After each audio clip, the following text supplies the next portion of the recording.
Fala pessoal, é o Estevão voltando na área, golpeando a sua câmera aqui no YouTube para continuar a sequência do Guia da Premier League, dos 20 times da PL que a gente prometeu entregar até antes do início da temporada 24-25 e que nós, com sucesso, conseguiremos, se eu terminar esse vídeo aqui a tempo, é lógico. Eu tenho que falar aquelas chatices lá, clica no botão de se inscrever e também deixa o like no final do vídeo se você tiver gostado. Vamos falar aqui de Tottenham. Os Spurs que na última temporada eles viraram a chavinha inesperadamente e apontaram para um rumo oposto ao que eles estavam indo nos últimos anos, graças a Deus, tanto para a torcida do Tottenham quanto para os neutros que ficam vendo o jogo toda semana dos caras, e eles já tinham virado um time chatíssimo de assistir. A gente vai chegar lá no porquê dessa virada, por que era chato, qual era o técnico dessa época e por que agora a gente tem um Tottenham que dá esperanças para a torcida de melhora, mas isso também vem acompanhado de pressão, né? Se você está dando esperança é porque você também mandou bem em algumas coisas e gerou expectativas. Então, dá medo das suas expectativas serem frustradas se você torce para o Tottenham, mas você está feliz por... Nossa, lembra como que era, velho, tal temporada, agora nem parece que faz pouco tempo disso, e muita coisa já mudou. O Tottenham, que desde 2001 é propriedade do Daniel Levy. Daniel Levy é um negociador ferrenho, né? O cara mais difícil de você trocar ideia a respeito de transferências na Premier League. Deve ser barra negociar com esse cara. Tipo, já dá para perceber o perfil dele na série, né? Do All or Nothing do Tottenham. E a gente também percebe isso nas negociações que eles tiveram com, por exemplo, o Real Madrid para vender o Luka Modric, o Gareth Bale e outros jogadores, o Harry Kane, né? Que saiu faz pouco tempo para o Bayern de Munique, e o Daniel Levy, ao mesmo tempo, já então gera divisões de opiniões, né? Tem gente que acha isso horrível, é muito ruim, tem um lado disso que não é bom, embora essas decisões sejam tomadas para resguardar o clube, é claro, né? O jogador é um ativo do clube, também tem o lado de que jogadores percebem isso, empresários percebem isso, né? O quão difícil é de você deixar o Tottenham uma vez que você jogou muita bola lá pelo clube, e evidentemente, às vezes isso pode afastar algumas contratações que se tornam alvos do clube e tal, mas, via de regra aqui, a análise sobre o Daniel Levy tem que ser a de um cara que conseguiu fazer do Tottenham uma equipe que na década retrasada passou a brigar pelas posições mais altas na tabela da Premier League, né? Você tem, se eu não me engano, acho que duas temporadas aí na década retrasada que são de 11º e 8º lugar, acho que uma é com o Juan de Ramos e a outra já era o comecinho do período do Harry Redknapp no comando do time. E depois disso, o Tottenham figurando entre essas posições de ali, quarto, quinto, chega na temporada 14-15, em que eles contratam um técnico que tinha ido muito bem no Southampton, que é um tal de Maurício Pochettino, e o Pochettino faz o time que todos nós aqui lembramos, né? Quase que de cabeça a escalação, que era aquele time, isso começa em maio de 2014, tá? Em maio de 2014 a chegada do Maurício, e ele monta nas 5 próximas temporadas e usa um time cuja base era a daquele Tottenham que na Premier League atinge um pico em 16-17 e depois no cenário europeu atinge um pico em 18-19, né?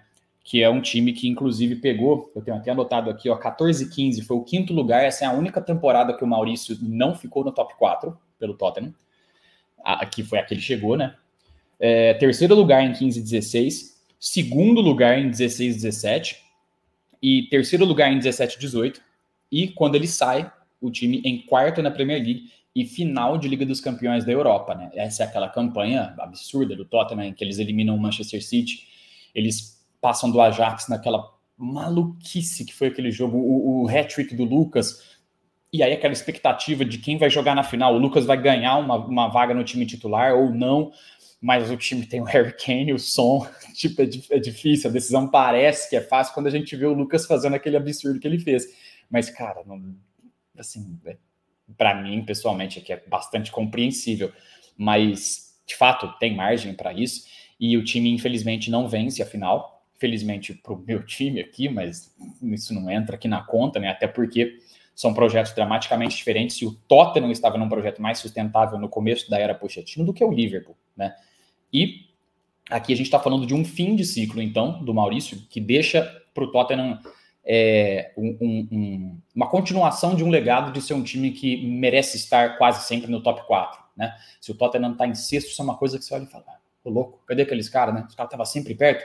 Inclusive, esse era o time de Harry Kane, Son, Dembélé, Dele Alli, Christian Eriksen, Lloris, Alderweireld, Walker, Danny Rose. Era uma escalação muito certinha, você tinha em mente já qual era o time que o Tottenham ia entrar em campo, você sabia que era um time muito complicado, a transição era excelente. E daí, após a demissão, então, do Maurício Pochettino, depois de 18-19, você tem as 2 temporadas que são de treinadores de um futebol, vou chamar de mais pragmático aqui, né, que são Mourinho, eu não preciso nem chamar ele de vitorioso, e outro também que eu não preciso chamar de vitorioso, que é o Antônio Conte. É um tiro mais ambicioso aqui do Daniel Levy, e difícil a gente tirar a razão, né? Por mais que a gente possa ter críticas e talvez o seu gosto ou o meu pode não ser um de, não, deixa quieto, Mourinho, sei lá, tá em declínio, Antônio Conte, não gosto do estilo, eu acho que isso aqui daqui a 3 temporadas vai implodir o vestiário. Essa última coisa que eu citei é uma coisa que aconteceu nos 2 casos aqui, principalmente no do Antônio Conte, mas não tem como negar que esses caras são extremamente vitoriosos, e nessa mesma década, temporadas antes do apontamento de ambos pelo Tottenham, foram campeões da Inglaterra, ambos pelo Chelsea, inclusive, né, outro londrino. E as temporadas deles têm, então, a primeira do Mourinho, um 6º lugar e depois um 7º, tem uma queda de uma posição na tabela de uma temporada para outra, e do Antônio Conte também tem uma queda, porque na primeira ele termina em 4º e na outra o time termina em 8º, né? Ele sai um pouquinho antes, com ambos acontece isso, eles são demitidos um pouquinho antes do final da temporada, e em ambas as temporadas da saída dos 2 técnicos, o Ryan Mason, né, auxiliar, assume o controle da equipe. E aqui o estilo de jogo tem um papel importante. O estilo de jogo adotado por esses técnicos tem um papel importante no que eu vou falar como um próximo capítulo aqui desse vídeo. Porque o Tottenham, desses 2 técnicos, era um time bastante pragmático. Ele te irritava. Esse tipo de futebol, o futebol que é mais reativo, um futebol mais voltado para o aspecto defensivo, de você se resguardar, não podemos ceder espaços, há muita coisa e tal, e o ataque fica uma coisa mais a cargo ali do Harry Kane, com o Son, com jogadores espetaculares que você tem, que vão decidir em algum momento. O time não é um time de domínio, de controle, de posse, e isso, na época pós-Guardiola na Premier League, isso passa a ser até um pouco mal visto, né? Eu não estou dando razão para isso, eu estou só constatando uma coisa que acontece nesse campeonato. O Guardiola, ele alterou a forma a percepção das direções dos clubes a respeito do que seria o futebol mais ideal de ser praticado por um time bom. É óbvio que o seu time pode ser bom, excelente, perfeito, né? Praticamente perfeito, se o seu time jogar no contra-ataque. É óbvio, depende das peças que você tem. E parte, né, da sensação da torcida no lado negativo das passagens desses 2 técnicos envolvia também isso. Pô, será que com esse time aqui a gente precisava realmente fazer 1-0 no jogo contra tal time aqui do Big Six e ficar lá atrás? Aí toma um empate, aí sai pro ataque. Pô, precisava da gente fazer isso, nosso time é bom. Enfim, essas são algumas das críticas, né, e formas de observar o que aconteceu com o Tottenham nessas temporadas de Mourinho e de Antônio Conte. E eu tinha até anotado aqui a frase futebol desanimador e que não trouxe resultados como consequência. Esse tipo de time mais pragmático, um time mais aguerrido, sabe? O time que vai ganhar na raça ali, mesmo quando não jogar bem, é muito difícil de ser batido, porque defensivamente é muito sólido. Um time parecido, por exemplo... E claro, esse time precisa ser muito bom na transição também, né? O contra-ataque desses caras também tem que ser muito forte, porque se você está se defendendo, para você ganhar o jogo, você tem que fazer um gol, pelo menos, né? E aí você lembra de outros times, esses técnicos, que eram excelentes em fazer essa proposta. Só que, se essa proposta não paga em termos de resultados, é irritante, né? Para o torcedor é irritante, é desanimador, você fica vendo... um exemplo aqui que não tem muito a ver com o perfil aqui do vídeo, né? Mas eu sou palmeirense e... eu pessoalmente, sou muito grato a Abel Ferreira, comissão técnica, óbvio. Eu não sou uma das pessoas que você vai ver no Twitter lá reclamando, fora Abel. Não, o cara fez pro meu time e pra minha felicidade com os títulos que ele trouxe. Eu nunca vi isso na minha vida. Então, eu tenho uma paciência com isso, uma grande paciência, inclusive. com o jeito que... Quando o Palmeiras não ganha, nossa, geralmente é um jogo feio, que você fala, nossa, por que a gente joga desse jeito? Mas, nesse exemplinho que eu tô dando aqui, a passagem desse técnico, do Abel, no caso, já começa com títulos e conquistas. O resultado já vem. Então é muito mais fácil para um cara que nem eu ficar com paciência, pô. Aí é mole, entendeu? E quase super vitorioso também, em poucos anos. Agora, quando acontece, primeiro esse tipo de time tem que engrenar para aprender a jogar dessa forma.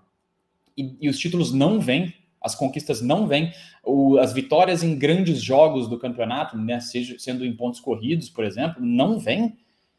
Cara, começa a te dar raiva e você começa a pensar, pô, isso não é possível. Não tem um técnico fulano lá que tá mandando bem no, sei lá, no Real Valladolid, o outro que tá mandando bem lá no sei lá, no Bolonha, o outro cara, pô, não tem como a gente trazer aquele cara lá. Você começa a pensar essas coisas, né? E, de quebra, como eu até citei um pouco disso aqui, também tinha um ambiente tóxico, né? Nessas duas passagens, né? E um ambiente que te lembra até um pouco uma bomba relógio. O do Antônio Conte, quando ele tem um empate 3-3, se eu não estou enganado, contra o Southampton, que eu acho que é o último jogo que ele faz antes de sair, cara, você sabia que aquilo ia acontecer. A torcida do Tottenham sabia. Ele já tinha dado em algumas entrevistas essas cutucadas a respeito do elenco. E aí ele tinha dado uma entrevista também em que ele criticava assim, o clube, o dono. E aí, no empate para o Southampton, que o Tottenham tinha inclusive saído na frente, cara, ali ele... Nossa Senhora! Cara, já... a entrevista... Foi a dramaturgia que ele fez ali foi meio que um me demite, sabe? Se você não lembra exatamente de como foi o nível assim da coletiva, caramba, era o cara gritando lá, tipo, pô, o dono tá aqui faz tantos anos, não sei o quê, não ganha título. O Mourinho também teve essa mesma fala, a mentalidade, não sei o quê. E aí é parte também do cara tirando dele da reta, né? Vamos ser muito honestos, vamos ser muito justos. Tem isso, pode ser que ele esteja certo nas críticas dele, mas não tem como, ele é o técnico, ele é o responsável por muita coisa que aconteceu ali. Então esses caras, os dois tiveram esse perfil, saem do clube cuspindo marimbondo, e o Daniel Levy nos traz a nova era do Tottenham Hotspur, que eu achei muito legal, pessoalmente falando, muito da hora, cara, que é trazer um técnico que é um doido, mas é um doido do bem. É um cara sensacional, é um cara cujas ideias... Um dos meus sonhos da minha vida era, com certeza, sentar num bar para ficar conversando 10 horas seguidas com o tal do Ange Postecoglou. Que escolha, assim, brilhante. Eu não sabia quem era o Ange Postecoglou, mas, enquanto eu não sabia, a carreira desse cara já estava rolando fazia décadas, né? Há muito tempo que ele é técnico, e o Ange já tinha dominado na Austrália, dominado mesmo, tipo, com futebol dominante, inclusive, não apenas com taça, mas com futebol que você vê aquele time jogar e fala, ah não, isso aqui é o melhor time da liga, com certeza, né? Que foi no caso no futebol australiano, no futebol japonês, que era no Yokohama Marinos, na Escócia com o Celtic, esse é o trabalho que antecede a ida dele ao Tottenham. Ele já tinha sido campeão da Copa Asiática com a Austrália em 2015, e é um técnico que, quando você para ler uns artigos do The Athletic, igual eu estava fazendo aqui antes de gravar esse vídeo, cara, que figura admirável. Todo mundo elogia muito a doideira dele, sabe? Porque todos esses técnicos que são brilhantes, eles são loucos, gente. Uma grande maioria é muito louco. Os outros que eu citei aqui, inclusive, José Mourinho, Antônio Conte, Guardiola. Guardiola começa, você vai ver a entrevista dele, ele começa a dar detalhes das coisas que ele pensa, e fala, não é possível que esse cara tá pensando até nisso. Nossa, deve ser um saco você trabalhar na comissão técnica desse cara. O cara tá prestando atenção em tudo.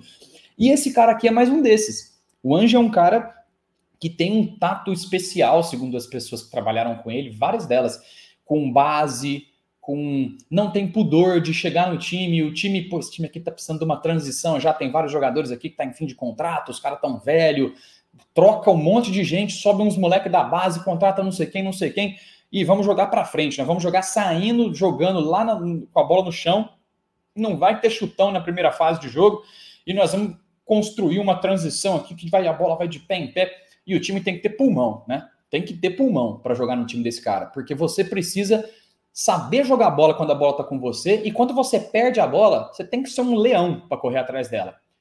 Todo mundo vai ter que ter 3 pulmões para jogar no time desse cara. E foi assim em cada um desses times que eu falei, dos lugares onde ele passou, dominando as ligas.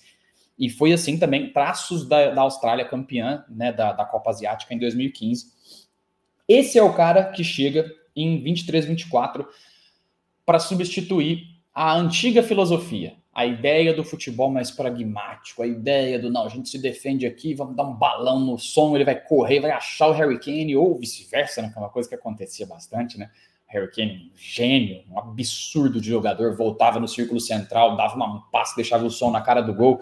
E aqui, falando em Harry Kane, é a temporada em que o Tottenham não tem mais esse craque. O cara vai para o Bayern, faz 200 milhões de gols lá em uma temporada, como a gente já sabia que ia fazer, e começa então essa temporada de mudança drástica na filosofia, na forma de jogar dos Spurs.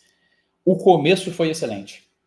Absolutamente surpreendente. Eu não esperava isso, porque se eu ainda me sinto conhecendo o Ange hoje, um ano depois, né, da gente ver o começo da temporada passada, imagina naquela época. Mas eu achei o máximo, né, o apontamento, porque, cara, é uma guinada, assim, sabe, 180 graus. Não, a gente estava indo para aquele negócio do técnico vitorioso e tal, que vai trazer mais um respeito, uma imposição aqui de futebol e de legado para os atletas no vestiário. Não, agora a gente traz um cara que veio do Celtic, que dominou por onde ele passou, e ele vem com uma proposta de ensinar bola para a galera, né? Agora vocês vão jogar o bom futebol, né? Vai praticar um samba em campo aqui, e é o que acontece no começo. 8 vitórias em 10 jogos das primeiras rodadas da Premier League 23-24, e o time só começa a degringolar, a perder esse início excelente, né, no sentido das performances, depois que acontece uma onda de lesões, né? Isso aconteceu com todo mundo na Premier League passada,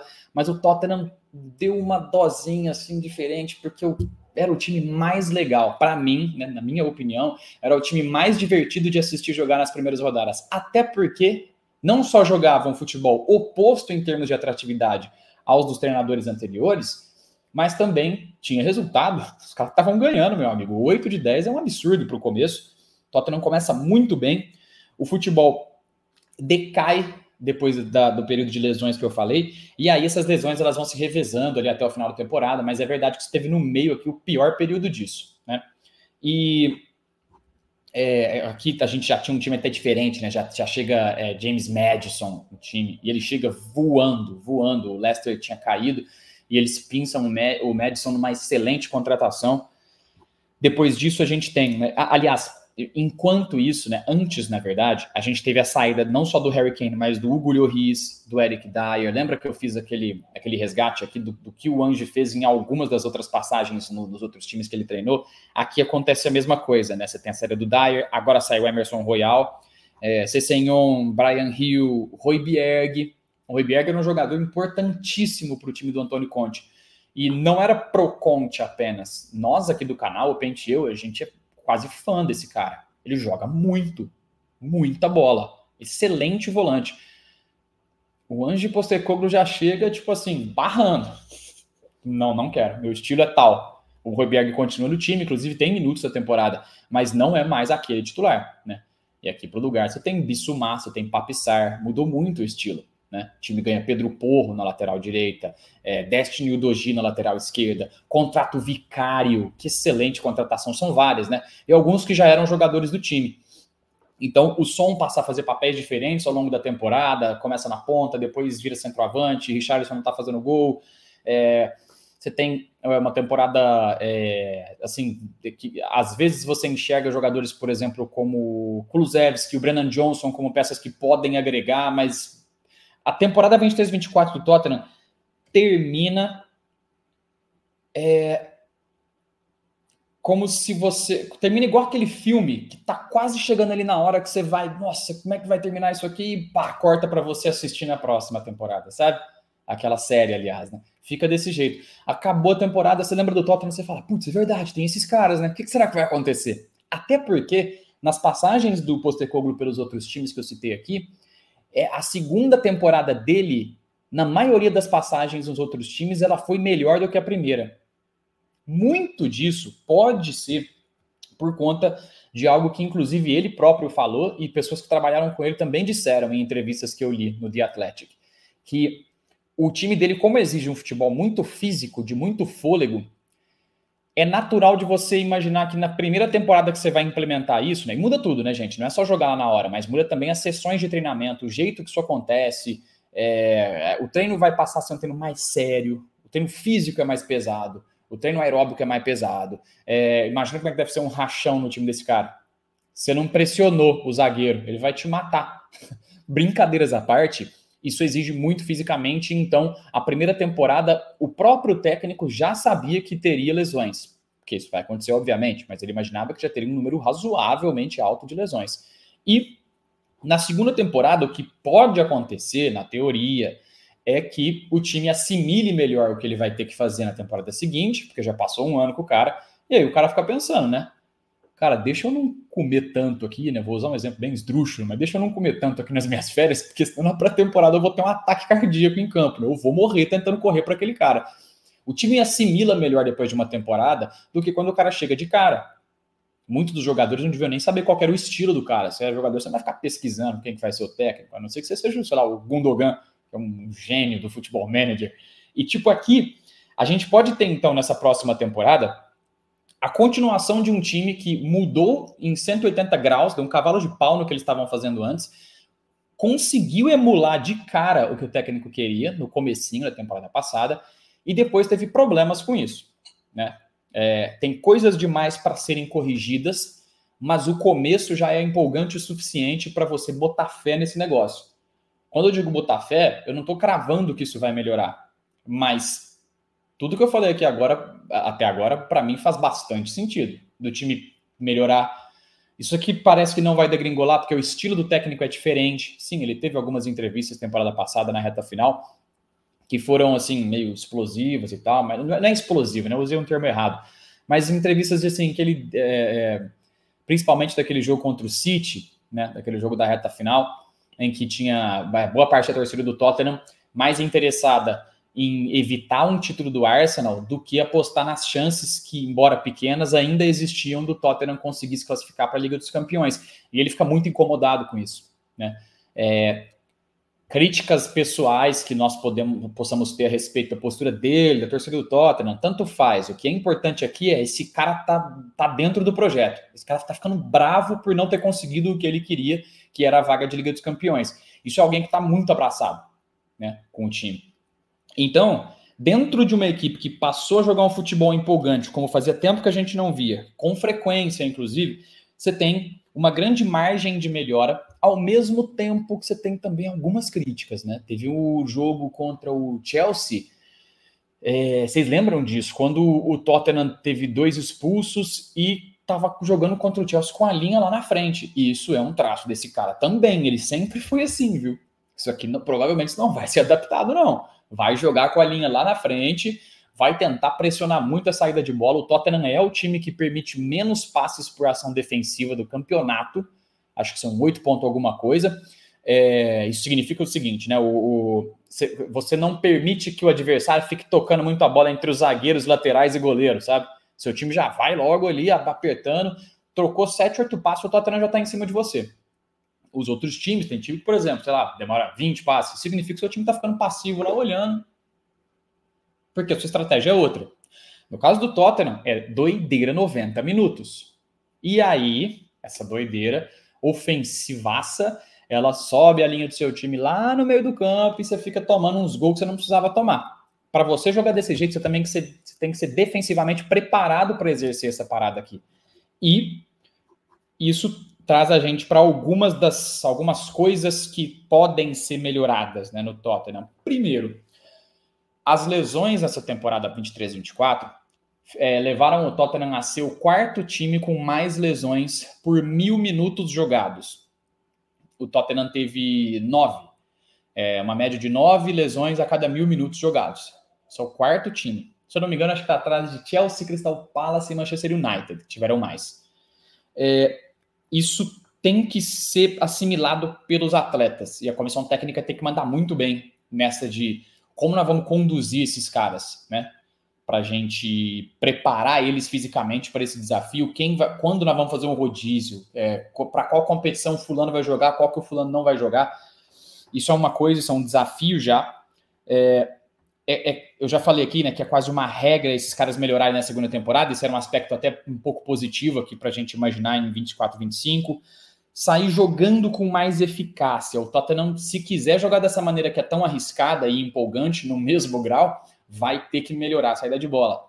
O Tottenham tomou alguns gols desnecessários, assim, que poderia... por esse abuso de querer sair jogando, né? Que a gente adora assistir nos nossos times, para os quais a gente torce, mas que dá trabalho, é difícil. Porque você tá arriscando, a bola tá perto do seu gol. Se você errou um passe ali, o passe foi um pouquinho mais fraco, um pouquinho mais forte, cai no pé de alguém, e aí já é gol pros caras, e muda todo o panorama do jogo seu, né? Você vai ter que se expor mais, então seu time tem que estar ainda mais pronto. Enfim, isso é um ponto. Outro ponto muito importante, melhorar o time na defesa das bolas paradas. Porque na temporada 23-24, o Tottenham levou 16 gols de bolas paradas. Só um time levou mais do que o Tottenham. Só um da competição, hein? E não é o Sheffield. Não é o Sheffield, é o Burnley, que caiu. Então aqui está uma situação um pouco mais alarmante, né? E outro ponto também que pode ser pode ser melhorado com a contratação do Dominic Solanke é o número de cruzamentos aproveitados pelo Tottenham. O Tottenham foi, em 23-24, o sexto time que mais cruzou na área. O Tottenham foi o 18º que mais acertou cruzamentos. Tipo, cara, você tá cruzando bastante e você tá acertando muito pouco. E faz sentido, né? O Tottenham joga a temporada passada revezando basicamente entre Son, que tá cruzando uma bola pro Son ou pros pontas que estão entrando na área, Richarlison. Enfim, o Solanke é melhor pelo alto, obviamente, do que os dois jogadores, né? E aí fica a pergunta se com o Solanke eles conseguem melhorar isso. O time do Tottenham para essa temporada, entre jogadores aqui que a gente já sabe que tem no elenco, você tem seu Vicário no gol, que não preciso nem falar nada, né? Cara, excepcional contratação, preciso dar essa ênfase aqui. Esse cara já é, de cara, em uma temporada, um dos melhores goleiros que tem nesse campeonato. Você tem laterais aqui, acho que a linha defensiva já está bem definida, né? Esse time tem Pedro Porro na lateral direita, jogador muito técnico, jogador de apoio assim, fenomenal, um cara muito perigoso quando está no ataque. Esse time conta com o Udogie na lateral esquerda, jogador bastante habilidoso também. Talvez seja um dos que precisa aprimorar o lado defensivo do jogo dele. O Yves Bissouma, que era para ser essa dupla de base do meio campo, né? Ele e o Pape Sarr. O Bissouma não deve começar jogando os primeiros jogos, porque ele foi... acho que vazou um vídeo, né? Eu posso estar enganado, eu nem cheguei a ver o vídeo, gente, só vi a notícia, mas do Bissouma inalando aquele troço lá, o nitro, e foi punido. Pô, Bissouma, pelo amor de Deus, cara, me ajuda a te ajudar, seja profissional por 3 temporadas. Enfim, o Bissouma é uma peça importante aqui, né, do meio campo dos caras, junto com o Sarr, que eu tava falando. E esse time ainda tem a opção do Bentancur, Archie Gray, que é uma contratação que chega agora, jovem jogador, que disseram para mim que é de bastante potencial mesmo, Lucas Bergvall, o James Maddison como camisa 10, o Son, capitão do time, ponta esquerda, Dominic Solanke no ataque centralizado, Richarlison é uma opção também para o ataque, mas no lado direito você tem aqui, naturalmente falando, o Kulusevski ou o Brennan Johnson. Ainda faz parte do time o Timo Werner. E, via de regra aqui, o Tottenham para essa temporada, claro que ainda faltam dias até fechar a janela, mas o Tottenham seria colocado dessa maneira e esse time precisa de opções, eles têm que ter opções para substituir determinados jogadores, principalmente a zaga, né, que eu falei aqui da lateral direita com Pedro Porro e o Udogie. No miolo da zaga você tem Romero, não preciso nem falar quem é o tal do Romero, você gostando dele ou não, você tem que admitir que o cara é zagueiraço, e Mickey van de Ven, uma das contratações mais legais do campeonato na temporada passada. O cara é uma geladeira com rodinha, numa ladeira descendo. Cara, muito rápido, velho. Portanto que ele é forte e alto, ele é muito rápido. E esse sim é um perfil de jogador excepcional aqui. Essencial, eu quis dizer, para um time que vai jogar com a linha tão alta. Então, se toma contra-ataque, você tem um jato lá que vai correr atrás dos pontas adversários todos. E é um excelente jogador. Esse time precisa de jogadores também para não só conseguir manter isso aqui enquanto eles estão jogando com o time titular, mas também quando você for mesclar a equipe, porque você não vai jogar todos os jogos da temporada com o seu time titular. Então você vai precisar, às vezes, trocar e rodar a galera na Carabao Cup. Seus reservas conseguem emular algo próximo do que o Pedro Porro faz? Algo próximo do que o Mickey Van de Ven faz? A estratégia, aliás, né, a filosofia de alguém que quer jogar com um time da forma que o Ange Postecoglou quer colocar o Tottenham para jogar, ela não só dificulta o trabalho de assimilação do time titular, como também dos caras que vão ter que ser titular quando o titular não puder jogar. E isso é um outro desafio, né?